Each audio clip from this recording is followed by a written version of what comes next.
আজি খুব সহজ পদ্ধতিৰে বনাব পৰাকৈ আপোনালোকলৈ চিকেন পকৰা ৰেচিপি লৈ আহিছোঁ। এই ৰেচিপিটো খুব সহজ আৰু ঘৰৰে খুব কম সামগ্ৰীৰ দ্বাৰা আপোনালোকে এই ৰেচিপিটো বনাব পাৰে।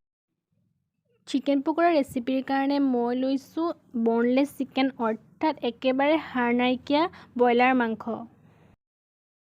এয়া আপোনালোকে দেখিছে, ভিডিঅ'টোত মই ভালদৰে দেখুৱাই দিছোঁ। একদম মাংসৰ পিচবোৰ সৰু সৰুকৈ কাটি ল'ব। মাংসখিনি ভালদৰে ধুই লোৱাৰ পাছত তাত অলপমান হালধি দি দিব। ইয়াৰ পাছতে ল'ব আপোনালোকে আধা চামুচ জিৰা পাউডাৰ। মোৰ চামুচখন ডাঙৰ, সেইকাৰণে মই আধা চামুচ লৈছোঁ। যদি আপোনালোকৰ সৰু চামুচ ইউজ কৰে তেন্তে সৰু চামুচেৰে এচামুচ দিব জিৰা পাউডাৰ, আধা চামুচ ধনিয়া পাউডাৰ। ইয়াৰ পিছতে আমি লৈছোঁ আধা চামুচ কাশ্মীৰী মিৰ্চ।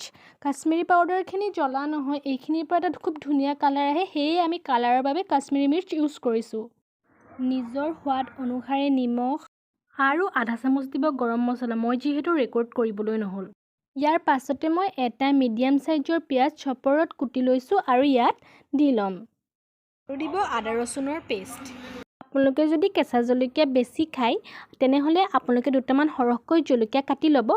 তাৰ পাছতে দিব আধা চামুচ নেমুৰ ৰস আৰু দিব লগতে অলপমান বেকিং পাউডাৰ। এই আটাইখিনি এতিয়া ভালদৰে মিক্স কৰি পেলাব হাতেৰে।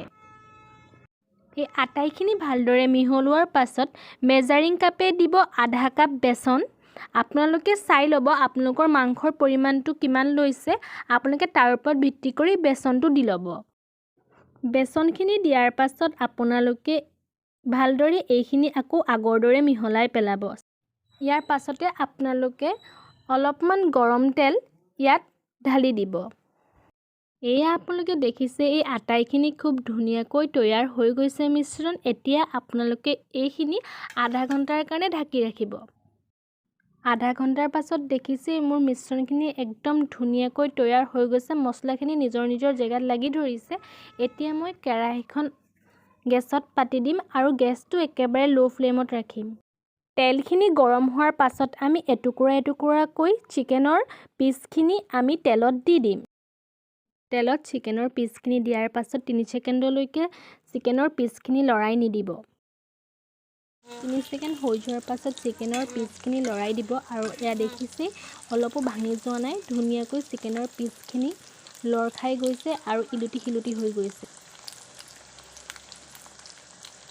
দেখিছে অলপ অলপকৈ ফুলি আহিছে আৰু পকৰাখিনি কি ধুনীয়াকৈ ৰেডি হৈ গৈছে।